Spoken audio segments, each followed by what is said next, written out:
ఇంట్లో కూర్చుని ఇంగ్లీష్ నేర్చుకోవాలనుకుంటున్నారా? అయితే వెంటనే మా స్పోకెన్ ఇంగ్లీష్ క్లాసెస్‌కి కాల్ చేయండి.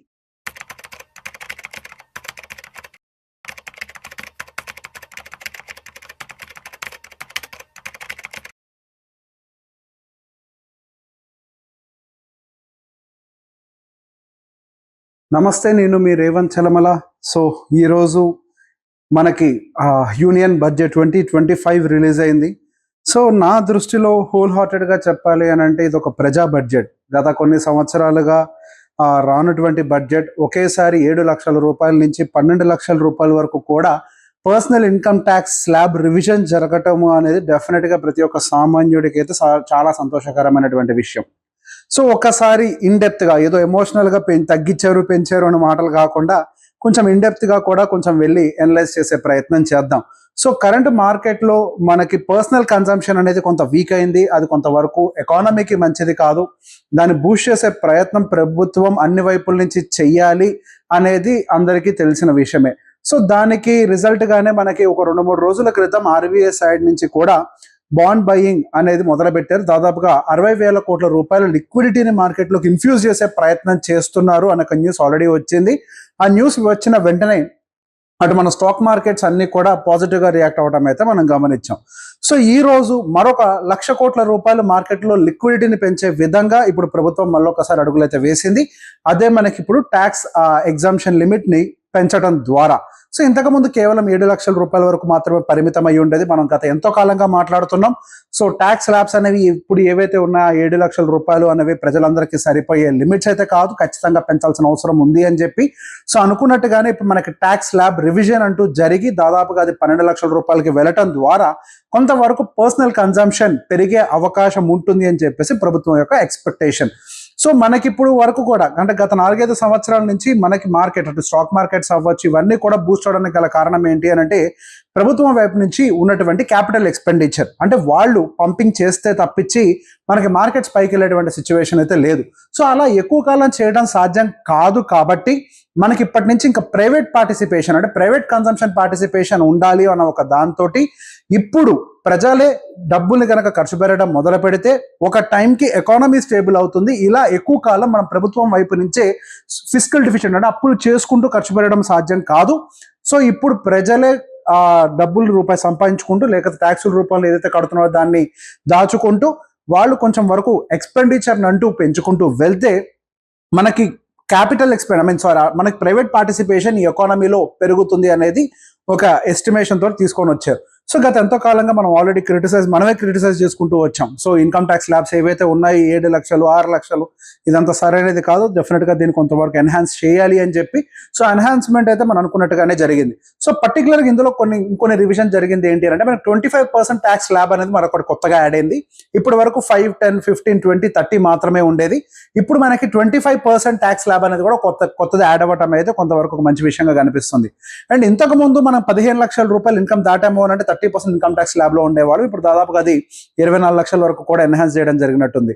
సో ఇన్కమ్ ట్యాక్స్ రివిజన్స్ గురించి మరొక ప్రత్యేకమైన వీడియో అయితే చేద్దాము. బట్ ఈ రోజు బడ్జెట్ గురించే మాట్లాడదాం ఇప్పుడు ఈ ప్రెసెంట్ వీడియోలో. సో ఇప్పుడు ఇన్కమ్ ట్యాక్స్ లిక్విడిటీని పెంచడం ద్వారా ఇన్కమ్ ట్యాక్స్ ఎగ్జామ్షన్ పెంచడం ద్వారా మార్కెట్ లో మరి కొంత లిక్విడిటీ కూడా పెరగడం వల్ల కన్సంప్షన్ బూస్ట్ అవుతుంది అనే ఒక ఎస్టిమేషన్ అయితే మార్కెట్ లో కనిపించింది. సో ఈ రోజు స్టాక్ మార్కెట్ లో కూడా మనకు చాలా ఎవిడెంట్ గా కనిపించింది. ఈ రోజు ఎఫ్ఎంసీజీ అవ్వచ్చు, ఆటో, రియాలిటీ, కన్సంప్షన్ ఈ పర్టికులర్ థీమ్స్ అన్ని కూడా మనకు కొంతవరకు మార్కెట్ లో హైయర్ సైడ్ మూవ్ అవుతుంది గమనించాం. బట్ బ్రాడర్ మార్కెట్ అయితే కొంతవరకు నెగిటివ్ సెంటిమెంట్ లో ఉన్నప్పటికీ ఇప్పుడు ఇన్కమ్ ట్యాక్స్ రివిజన్స్ వల్ల లబ్ధి పొందేటువంటి సెగ్మెంట్స్ అంటే సహజంగా జనాల దగ్గర డబ్బులు మిగిలితే ఏం చేస్తారు, ఖర్చు పెడతారు. ఎక్కడ ఎఫ్ఎంసీజీ గూడ్స్ మీద ఉండొచ్చు, వెహికల్స్ మీద ఉండొచ్చు, రియల్ ఎస్టేట్ ప్రాపర్టీస్ మీద ఉండొచ్చు. సో బేసిక్ ఒక 1,00,000 కోట్ల రూపాయల లిక్విడిటీ పర్టికులర్ ఈ సెగ్మెంట్స్ లోకి ఇండైరెక్ట్ గా పంపినవ్వటం, దాంతో పాటుగా ఆల్రెడీ ఒక 60,000 కోట్ల రూపాయలు ఆర్బీఐ సైడ్ నుంచి బాండ్ బయింగ్ నుంచి రావటం, ఈ టోటల్ గా 1,60,000 కోట్ల రూపాయలు మార్కెట్ లో లిక్విడిటీని డైరెక్ట్ గా పెంచుతుంది. ఇది కన్సంప్షన్ బూస్ట్ చేస్తుందని ఒక ఎక్స్పెక్టేషన్ తోటి ఈ రోజు పర్టికులర్ గా ఈ సెగ్మెంట్స్ ర్యాలీ అవ్వడం అయితే మనం గమనించాం. సో దాంతో పాటుగా మరికొన్ని చేంజెస్ కూడా తీసుకొని వచ్చారు. మనకి పర్టికులర్ గా సీనియర్ సిటిజన్స్ కి సంబంధించి ఇంట్రెస్ట్ ఇన్కమ్ కి సంబంధించి టీడీఎస్ ని 50,000 రూపీస్ నుంచి 1 lakh వరకు కూడా ఎక్స్టెండ్ చేశారు. అండ్ దాంతో పాటుగా TDS for the rent threshold అది 2 lakh రూపీస్ గా ఉండే ఇంతకు ముందు 2,40,000 దాన్ని 6 lakhs వరకు కూడా తీసుకొని వెళ్ళారు. So TCS on education loans అది కూడా 10 lakh రూపీస్ వరకు కూడా తీసుకొని వెళ్ళారు.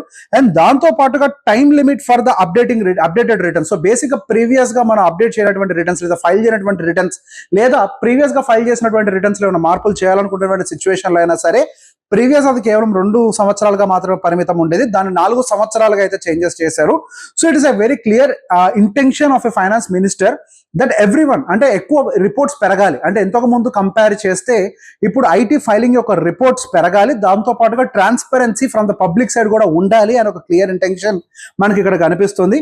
సో బేసిక్ అది ఒకటే కాకుండా మనకి health care and education sector మీద కూడా కొంతవరకు ఫోకస్ అయితే పెడుతున్నారు. సో హెల్త్ కేర్ టూరిజం ని బాగా ఇంప్రూవ్ చేయాలి అని ఒక దాని మీద ఫోకస్డ్ గా ఉన్నారు. అండ్ దాంతో పాటుగా మెడికల్ సీట్స్ ని కూడా ఇంప్రూవ్ చేయాలి, సంవత్సరానికి 75,000 చొప్పున. సో నెక్స్ట్ ఇయర్ లోనే దాదాపు 75,000 సీట్లను పెంచాలి, అలానే 10,000 సీట్లు నెక్స్ట్ ఇయర్ కి పెంచాలి, రానున్న నెక్స్ట్ 5 years 75,000 సీట్లని మెడికల్ సీట్స్ ని కూడా పెంచాలి అని ఒక దాని గురించి కూడా డిస్కషన్ అయితే జరిగింది. అండ్ దాంతో పాటుగా మనకి పర్టికులర్ గా లోన్స్ రిలేటెడ్ సో మనకి ముగ్ధా లోన్స్ కి సంబంధించి పర్టికులర్ గా మనకి సో మనకి టూరిస్ట్ బేస్డ్ హౌసింగ్స్ ఉంటాయి చూసారా, అట్లాంటి వాటికి కూడా లోన్స్ ప్రొవిజన్ ఇవ్వాలని డిక్లేర్ చేశారు.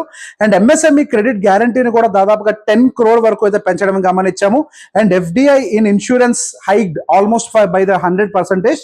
అండ్ దాంతో పాటుగా there are few other aspects also. So particular గా అగ్రికల్చరల్ అంటే రూరల్ ఎకనామిక్ డెవలప్మెంట్ మీద కొంచెం ఫోకస్ ఎక్కువైతే కనిపిస్తుంది. సో కిసాన్ క్రెడిట్ లిమిట్ అయితే దాదాపుగా 5 లక్షల రూపాయలుగా పెంచారు, ఇంతకుముందు కేవలం 3 లక్షలుగా మాత్రమే ఉండేది.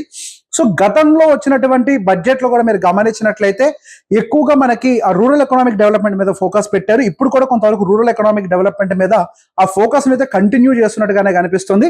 అండ్ దాంతో పాటుగా ఉద్యోగ కల్పనను కూడా అంటే మనకి ఎంప్లాయ్మెంట్ అనేది కూడా కొంచెం ఇంప్రూవ్ అవ్వాలి అనే విధంగా మనకి MSME సైడ్ లోన్ గ్రోత్ ని తీసుకురావటం ఇదంతా కూడా కొంతవరకు అయితే కనిపిస్తుంది. So going further consumption theme ని అంటే రానున్న సంవత్సరాల్లో 2, 3, 4 సంవత్సరాల వరకు కూడా కొంత కన్జంప్షన్ థీమే కొంచెం స్ట్రాంగ్ రోల్ ప్లే చేసే విధంగా కనపడుతుంది. సో అదర్ సెగ్మెంట్స్ మీద అంటే గోయింగ్ ఫర్దర్ వాళ్ళు ఫిజికల్ డెఫిషియెంట్ కూడా కంట్రోల్ చేస్తామని అంటున్నారు, ప్రైవేట్ పార్టిసిపేషన్ పెరగాలి అనేది వాళ్ళ ముఖ్య ఉద్దేశం. So out of this I can clearly understand that private participation పెంచాలి అనుకున్నప్పుడు మనకి ప్రైవేట్ బ్యాంక్స్ అవ్వచ్చు, NBFCs అవ్వచ్చు, మనకి FMCG రిలేటెడ్ అయి ఉండొచ్చు, reality, auto segment. So basic గా ఈ పర్టికులర్ సెగ్మెంట్స్ అన్నిటికీ కూడా కొంచెం బూస్ట్ ఉండే అవకాశాలు ఎక్కువగా కనిపిస్తున్నాయి.